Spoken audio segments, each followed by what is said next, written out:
माँ पार्वती ने भगवान शिव से एक प्रश्न पूछा, जिसके बाद भोलेनाथ ने एक कथा सुनाई और अमर हो गया कबूतर का जोड़ा। उसी अमर कथा से जुड़ी है ये पौराणिक कथा। एक बार नारद मुनि कैलाश पर्वत पर भगवान शिव से मिलने पहुँचे। नारायण नारायण, प्रणाम माते। आइए देवर्षि नारद, कैसे आना हुआ? माते, मैं तो भगवान शिव और आपके दर्शन करने आया हूँ, पर महादेव कहीं दिखाई नहीं दे रहे। वे तो भ्रमण के लिए गए हैं, कुछ देर में लौटेंगे।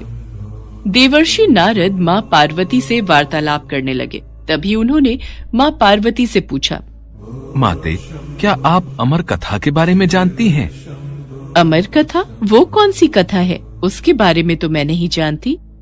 नारायण नारायण, माते, जब भगवान भोलेनाथ आएंगे तब आप उनसे इस बारे में पूछना। अच्छा माते, मैं चलता हूँ। नारायण नारायण। पार्वती माता सोच में पड़ गई कि ऐसी कौन सी कथा है जो स्वामी ने मुझसे नहीं कही। तभी भोलेनाथ कैलाश पर लौट आते हैं। माता पार्वती उनसे इस बारे में चर्चा करती हैं। प्रभु, आपने मुझे कभी अमर कथा के बारे में क्यों नहीं बताया? मुझे आज और अभी अमर कथा सुननी है।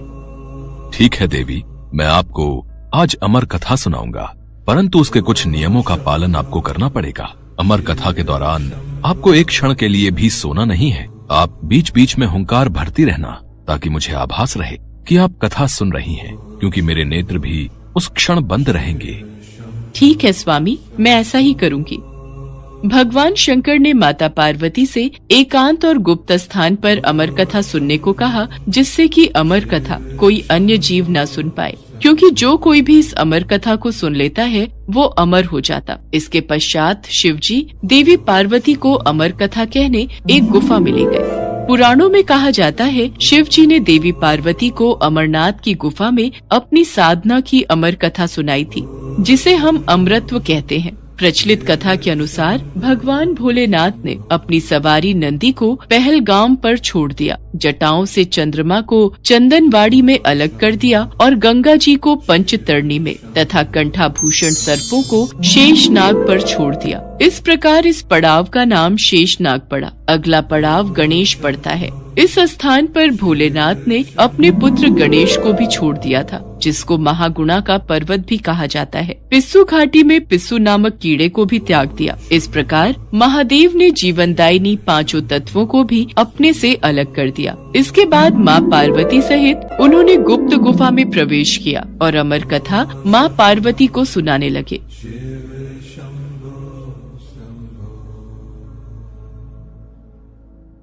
पर कथा सुनते सुनते देवी पार्वती को नींद आ गई और वो सो गईं, जिसका शिवजी को पता नहीं चला। भगवान शिव अमर होने की कथा सुनाते रहे। उस समय 2 सफेद कबूतर शिवजी से कथा सुन रहे थे और बीच बीच में गूं गूं की आवाज निकाल रहे थे। शिवजी को लगा कि माता पार्वती कथा सुन रही हैं और बीच बीच में हुंकार भर रही हैं। इस तरह दोनों कबूतरों ने अमर होने की पूरी कथा सुन ली थी।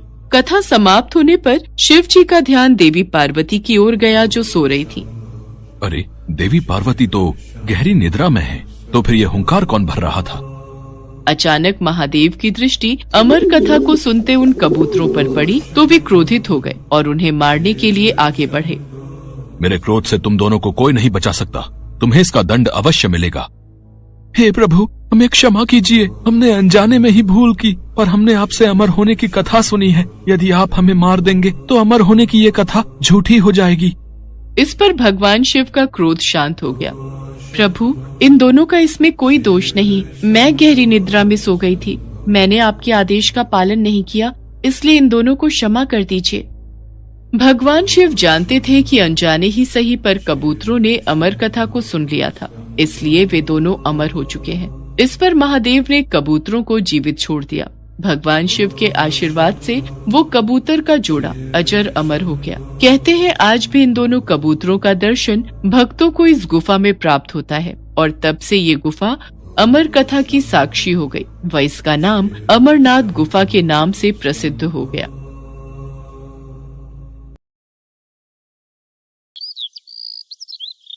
एक बार माँ पार्वती कैलाश पर भ्रमण कर रही थी। तभी उनकी नजर पृथ्वी लोक पर पड़ी। सेठ जी, ये माल गाड़ी में से उतार दिया है। ये ले, तेरे आज की कमाई के 200 रुपए। पूरा दिन मेहनत करके सिर्फ ये 200 रुपए ही कमाई हुई है। अब इसमें से 50 रुपए दूध के, 50 रुपए सब्जी के, बाकी बचे 100 रुपए जो पूरे 3 दिन चलाने हैं। ये हो गए पूरे 50,000 रुपए। इन्हें तिजोरी में रख देता हूँ। नहीं भैया, ये बहुत महंगी साड़ी है, कोई सस्ती सी दिखा दो। हाँ, ये 150 रुपए वाली ठीक है। भैया, ये तीनों साड़ी पैक कर दो। ये लो 5,000 रुपए। माँ पार्वती गरीब और अमीर दोनों को देख रही थी। आखिर जिसे जो चाहिए उसे मिलता नहीं, और जिसके पास पहले से हो उसे और मिल जाता है। इस प्रश्न का उत्तर तो महादेव ही दे सकते हैं। धरती का ये नजारा देखकर माँ पार्वती भगवान शंकर के पास जाती है। महादेव, मैंने देखा है कि धरती पर जो व्यक्ति पहले से ही गरीब और दुखी है उसे और ज्यादा दुख मिलता है, और जो सुख में है आप उसे दुख नहीं देते। ऐसा क्यों? भगवान, ये आपकी कौन सी लीला है? देवी पार्वती, इस बात का उत्तर जानने के लिए आपको हमारे साथ धरती पर चलकर वहां के प्राणियों का हाल चाल जानना होगा। वहीं इस प्रश्न का उत्तर आपको प्राप्त होगा। भगवान शिव के कहे अनुसार कुछ समय बाद माँ पार्वती उनके साथ मृत्युलोक में प्राणियों का हालचाल जानने के लिए चल पड़ी। तभी रास्ते में उन्हें एक गरीब पति पत्नी जाते दिखाई दिए। उर्मिला, कुछ समझ नहीं आ रहा, हमारी गरीबी के दिन कब दूर होंगे। वो चंदन ने फिर एक नई जमीन खरीद ली। सबका भाग्य एक सा नहीं होता है जी। उसके भाग्य में अमीर बनना लिखा है, हमारे में नहीं। भगवान की इच्छा होगी तो हम भी अमीर बन जाएंगे। पता नहीं कौन से पिछले जन्मों के कर्मों की सजा भुगतनी पड़ रही है। न जाने कौन से बुरे पाप किए थे। हे महादेव, आप इन दोनों पति पत्नी को कुछ ही पलों में अमीर बना सकते हैं। मेरे कहने पर आप इन्हें अमीर बना दीजिए। ये बेचारे कितने दुखी हैं। देवी पार्वती, इन दोनों के भाग्य में अभी अमीर बनना नहीं लिखा है। महादेव, जब हम इन्हें धन दे देंगे तो इनकी गरीबी दूर हो जाएगी, फिर ये भी अमीर और सुखी हो जाएंगे। कृपया करके आप इनकी मदद कीजिए प्रभु। देवी पार्वती, मैं तुम्हारी इच्छा अनुसार इन्हें धन प्रदान कर देता हूँ, पर उसका मिलना या ना मिलना कर्मों पर निर्भर करता है। पार्वती जी के कहने पर भगवान शिव ने सोने की अशर्फियों से भरी एक पोटली उस रास्ते में डाल दी। पोटली से कुछ दूरी पर उर्मिला की नजर गुजरते हुए एक अंधे व्यक्ति पर पड़ी। सुनो जी, हम तो गरीब हैं इसलिए दुखी हैं, पर ये सामने व्यक्ति तो नेत्रहीन है। एक बात समझ नहीं आई, ये नेत्रहीन लोग कैसे जीवन व्यतीत करते होंगे? हाँ, बड़ी मुश्किल होती होगी उर्मिला इन बेचारे नेत्रहीन लोगों को। चलो आज हम भी अंधों की तरह चलकर देखते हैं, देखें ये कैसे जीवन जीते हैं। उर्मिला और सूरज आंखें बंद कर एक दूसरे का हाथ थामे चलने लगे। सोने की अशर्फियों की पोटली रास्ते में ही पड़ी रह गई और वे दोनों करीब से गुजर गए। भगवान शिव बोले, देखा देवी पार्वती, इनके भाग्य में अभी गरीबी ही लिखी है। हम कुछ दिन धरती पर ही रहेंगे। यहाँ मनुष्य रूप में रहकर मैं तुम्हारे मन की सभी शंकाओं को दूर करना चाहता हूँ। भगवान शिव और देवी पार्वती ने मनुष्य का रूप धारण किया और पति पत्नी के रूप में एक गांव के पास डेरा जमाया। शाम के समय देवी पार्वती भगवान शिव से बोली, स्वामी, मैं रसोई की तैयारी शुरू करती हूँ। यहाँ पृथ्वीलोक में यदि हम रहने आ ही चुके हैं तो हमें भोजन की भी व्यवस्था करनी होगी। मैं चूल्हा बनाने की तैयारी करती हूँ, आप तब तक भोजन बनाने की सामग्री ले आइए। माँ पार्वती चूल्हा बनाने के लिए बाहर से ईंटें लेने गई। चूल्हा बनाने के लिए मुझे ईंटों की जरूरत है। ये एक जर्जर और टूटा मकान दिखाई दे रहा है। इसकी ईंटें मेरे काम आ जाएंगी, यही ले लेती हूँ। चूल्हा तो तैयार कर लिया, महादेव आते ही होंगे। अरे आप आ गए, ये देखिए मैंने चूल्हा तैयार कर लिया। पर आप खाली हाथ क्यों लौट आए स्वामी? भोजन कैसे बनेगा? देवी पार्वती, अब सामग्री की कोई आवश्यकता नहीं है। क्योंकि जिस प्रश्न का उत्तर ढूंढने के लिए आप आई थी वो आपको स्वयं मिल गया। मैं कुछ समझी नहीं स्वामी, मेरे प्रश्न का उत्तर मेरे समक्ष ही है। हाँ देवी पार्वती, आप यही जानना चाहती हैं ना कि इस पृथ्वी पर क्यों गरीब लोग ज्यादा परेशान होते रहते हैं। अच्छा ये बताइए, आप इस चूल्हे को बनाने के लिए ईंटें कहाँ से लेकर आई हो? प्रभु, इस गांव में बहुत से ऐसे घर भी हैं जिनका रखरखाव सही ढंग से नहीं हो रहा है। उन पुराने घरों की जर्जर हो चुकी दीवारों में से मैं ईंटें निकाल कर ले आई। इसका मतलब जो घर पहले से खराब थे आपने उन्हें और खराब कर दिया, जबकि आप मजबूत घरों की दीवारों से भी तो ईंटें ला सकती थी। प्रभु, जो घर अच्छे और सुंदर दिख रहे थे उस घर के लोगों ने अपने घरों का रखरखाव बहुत अच्छी तरह किया है। ऐसे में उन सुंदर घरों को बिगाड़ना मुझे उचित नहीं लगा। देवी पार्वती, कुछ दिन पहले पूछे आपके प्रश्न का उत्तर भी यही है। जिन लोगों ने अपने जीवन को अच्छे कर्मों से सुंदर बना रखा है उन्हें दुख कैसे हो सकता है? इस संसार में हर मनुष्य अपने कर्मों का ही फल पाता है। सबके पास सब कुछ नहीं होता। मनुष्य के पिछले जन्मों का कर्म उसे इस जन्म में भुगतना ही पड़ता है, और यदि वो अपने इस जन्म और आने वाले अन्य जन्मों को सुखी बनाना चाहता है तो हमें सदैव ही पुण्य कार्य करते रहना चाहिए ताकि हमारे कर्म उसमें जुड़ते रहें। आपको ज्ञात है वो मार्ग में उस दिन एक नेत्रहीन व्यक्ति। हाँ स्वामी, मुझे ज्ञात है। वो देखिए देवी पार्वती, उसके पास धन दौलत ऐशो आराम की कोई कमी नहीं है, परंतु उसकी आंखों का इलाज नामुमकिन है। ये उसके पिछले जन्म के कर्मों से जुड़ा है। उसने पिछले जन्म में जानबूझकर किसी निर्दोष की आंखों की रोशनी छीन ली थी, इसलिए ये इस जन्म में नेत्रहीन हो गया। पर इसके कुछ पुण्य कार्यों की वजह से ये अमीर बना। और वो गरीब पति पत्नी स्वामी? देवी, वो दोनों पिछले जन्म में एक कंजूस अमीर सेठ सेठानी थे जो कभी भी कोई दान पुण्य नहीं करते थे, इसलिए इस जन्म में उन्हें गरीबी और दुख मिला। पर इन दोनों के अच्छे कर्म इनका आगे का जीवन सुखी बना सकते हैं। इस पृथ्वी पर कोई भी मनुष्य पूरी तरह से सुखी नहीं है देवी। हर मनुष्य के पास कोई न कोई दुख और समस्या है। मुझे उत्तर मिल गया है स्वामी। इस पृथ्वी पर सुखपूर्वक जीवन यापन करने के लिए मनुष्य को अपने द्वारा अच्छे कर्म करने चाहिए ताकि उसे उसके पिछले बुरे कर्मों का फल न भुगतना पड़े, और फिर अपने प्रश्नों का उत्तर पाकर देवी पार्वती भगवान शंकर के साथ अपने रूप में आकर कैलाश वापस लौट गईं।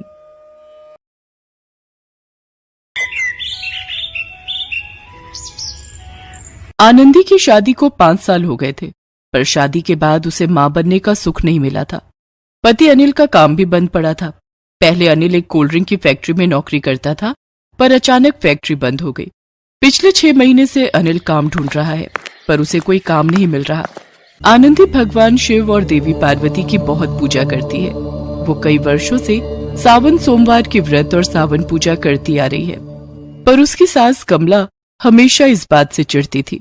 अब कौन से व्रत पूजा आ गए, सारा दिन जब देखो शिव पार्वती की पूजा ही करती रहती है। आज तक तेरी इस पूजा का कोई फल तो प्राप्त हुआ नहीं, ना इस घर में कोई काम आया, न पैसा आया, न तेरी गोद ही भरी है। माँ जी, सावन का महीना शुरू हो गया है। मैं सावन के सोमवार व्रत शुरू कर रही थी। आज पहला सोमवार है, इसीलिए मंदिर जा रही थी। बस पूजा पाठ के बहाने मंदिर चली जाती है। जा, लेकिन जल्दी आना। और हाँ, कोई पैसे नहीं मिलेंगे। तू ऐसे ही मंदिरों में फालतू के खर्चे करती है। घर में कोई पैसों का पेड़ नहीं लगा हुआ, और पहले ही हमारे यहाँ पैसों की इतनी तंगी है। ऊपर से तेरे मायके वाले आज तक 1 रुपए की चीज घर नहीं लाए। तभी आनंदी के मम्मी पापा मिलने के लिए आ जाते हैं। माँ पापा आप? हाँ बेटा, सावन का सोमवार था, मंदिर गए तो सोचा रास्ते में तुमसे मिलते हुए घर चले जाएं। नमस्ते समधन जी। बेटा अच्छा हुआ तुम घर पर मिल गई। तुम्हारी माँ तो कह रही थी कि कहीं तुम मंदिर न गई हो। नमस्ते बहन जी। समधन जी कुछ फल और मिठाई, कुछ समझ नहीं आया कि क्या खरीदें। गरम गरम जलेबी बन रही थी तो हमने वही पैक करा ली। बाकी दशहरी आम का सीजन आ गया है, बहुत अच्छा दशहरी आम आया हुआ है, सोचा यही ले लेते हैं। दशहरी आम तो हमारे यहाँ यूं ही पड़े रहते हैं, फ्रिज में सड़ जाते हैं और फेंकने पड़ते हैं, कोई नहीं खाता है। पर ठीक है, अगर ले ही आए हो तो क्या ही कहूँ। आनंदी की सास सरासर झूठ बोल रही थी, क्योंकि उसके घर में तो कितने महीने बीत गए थे, एक भी आम नहीं आया था। वो तो उसके मम्मी पापा की जितनी गुंजाइश थी उस हिसाब से वो अपनी बेटी के लिए कुछ न कुछ लाते रहते थे। आनंदी अपने माता पिता को चाय नाश्ता पूछती है, पर आनंदी के माता पिता कमला के स्वभाव को जानते थे, इसलिए वो ज्यादा देर नहीं रुके और अपनी बेटी से मिलकर चले गए। ये 2 आम कहाँ लेकर जा रही है? हद हो गई, भला तेरे माँ बाप देकर गए तो तू तो सारे आम ही हड़प रही है। इन्हें चुपचाप फ्रिज में रख दे, रात में काट कर खा लेंगे। माँ जी वो जोड़े का फल मंदिर में लेकर जाना था, मैं सोच रही थी 2 आम मंदिर ले जाती। कोई जरूरत नहीं है, 1 आम चुपचाप यहाँ रख, 1 ही लेकर जा। बड़ा भगवान को पता चल रहा है कि तू 1 चढ़ा रही है या 2। आनंदी अपनी सास से कुछ नहीं कहती, वो 1 आम और पूजा के जल और फूल लेकर मंदिर चली जाती है। आनंदी मंदिर जाते हुए बहुत रो रही थी, उसकी आंखों में आंसू थे। हे शिव शंकर, हे माँ पार्वती, आप मेरी प्रार्थना कब सुनोगे? न ही मेरे पति का कोई काम चल रहा है और न ही हमारे घर में संतान का सुख आया है। मुझे इन दुखों से कब छुटकारा मिलेगा प्रभु? मुझे अपनी पूजा का फल कब मिलेगा? मेरी प्रार्थना सुनो प्रभु, मेरी सहायता करो, अब मुझसे और दुख नहीं सहा जाता। बेटी बहुत जोरों की भूख लगी है, कुछ भी खाने का नहीं है, तुम्हारे पास कुछ खाने का है तो मुझे दे दो, भगवान तुम्हारा भला करेंगे। मेरे पास तो बस ये आम है, पर ये तो। आनंदी एक पल के लिए सोचती है, फिर वो अपना पूजा का आम उस औरत को दे देती है। अम्मा जी मेरे पास ये 1 आम है, मैं ये मंदिर ले जा रही थी, पर अब आप इसे रख लो। बेटी पर ये तो तुम मंदिर में चढ़ाने के लिए ले जा रही थी, फिर तुम मंदिर में क्या चढ़ाओगी? मेरे पास मंदिर में पूजा के लिए फूल हैं, मैं उन्हीं से भगवान शिव और माँ पार्वती की पूजा कर लूंगी। पर आपको भूख लगी है ना, आप ये आम खा लो। जीती रहो बेटी, भगवान शंकर और माता पार्वती तुम्हारी हर मनोकामना पूरी करे। आनंदी भगवान शिव के मंदिर पहुंचती है और वहां जल और फूल चढ़ाकर पूजा आरती करती है। कुछ देर बाद जब आनंदी घर पहुंचती है, वो देखती है उसके घर के बाहर आम से भरा हुआ एक ट्रक खड़ा है। उसका पति अनिल और उसकी सास कमला ट्रक में से आम उतार रही थी। अरे बहू कहाँ रह गई थी, इतनी देर से तुम्हारा इंतजार कर रहे थे, तुमने तो कमाल ही कर दिया। बहुत अच्छा किया जो मंदिर में तुम्हें सेठ गौरी शंकर जी मिल गए। बोल रहे थे कि तुमने उन्हें अपने घर की परिस्थिति बताई थी और उन्हें एक सहायक की जरूरत थी जो उनके बागों के आम बेच सके। वो आम का ट्रक लेकर आए हैं, अब हमारे अनिल के पास काम आ जाएगा, अनिल थोड़े पैसे कमा लेगा। सेठ गौरी शंकर? पर मुझे तो मंदिर में कोई नहीं मिला माँ जी। माँ वो जो सेठ गौरी शंकर जी आए थे, अब वो कहाँ चले गए? आम तो सारे ट्रक में से उतार लिए थे, पर अचानक से न ट्रक है न सेठ गौरी शंकर है, अब इतनी जल्दी वो चले कहाँ गए? साक्षात भगवान शंकर, देवी पार्वती मेरी प्रार्थना सुनकर मेरी मदद के लिए आए। हे शिव शंकर, हे माँ पार्वती, मैं आपको पहचान नहीं पाई। आनंदी अपनी आंखें बंद करती है तो उसे देवी पार्वती की झलक उस औरत में दिखाई देती है जिसे आनंदी ने आम दिया था। आनंदी की आंखों में खुशी के आंसू थे। सेठ गौरी शंकर और कोई नहीं बल्कि स्वयं भगवान शिव थे। अचानक आनंदी चक्कर खाकर जमीन पर गिर जाती है। उसकी सास और पति उसे अंदर लेकर आते हैं। अनिल पड़ोस में रहने वाले एक डॉक्टर को बुलाता है। डॉक्टर से पता चलता है कि आनंदी माँ बनने वाली है। आनंदी की सास और पति की खुशी का ठिकाना नहीं था। एक तरफ अनिल को व्यापार मिल गया और दूसरी तरफ आनंदी माँ बन गई। आनंदी कमला और अनिल को सारी सच्चाई बताती है, जिसे सुनकर वो भी हैरान रह जाते हैं। बहू तेरी भक्ति में बहुत शक्ति है, तूने अपनी सावन पूजा से भगवान शिव और माँ पार्वती को प्रसन्न किया और देख आज तेरी वजह से ही हमारे घर में खुशियों के दिन आए हैं। जय शिव शंकर, जय माँ पार्वती, आपकी सदा ही जय हो। मैं वादा करती हूँ भगवान, मैं अपनी बहू को अब कभी भी तंग नहीं करूंगी। मैं अपनी बहू को बेटी की तरह रखूंगी। आनंदी, सचमुच तुम्हें अपनी पत्नी के रूप में पाकर मैं बहुत खुश हूँ। तुमने तो हमारे घर पर आए सारे संकट दूर कर दिए। हमारे गरीबी के दिन चले गए आनंदी, और ये सब तुम्हारी सावन पूजा का फल है। तुम्हारे ऊपर भगवान शिव और माता पार्वती की बहुत कृपा है। जय शिव शंकर, जय माँ पार्वती। आनंदी अपने पति और सास के साथ मिलकर भगवान शिव के मंदिर जाती है और अपने जीवन में आए सुखों के लिए भगवान शिव और माता पार्वती को धन्यवाद कहती है।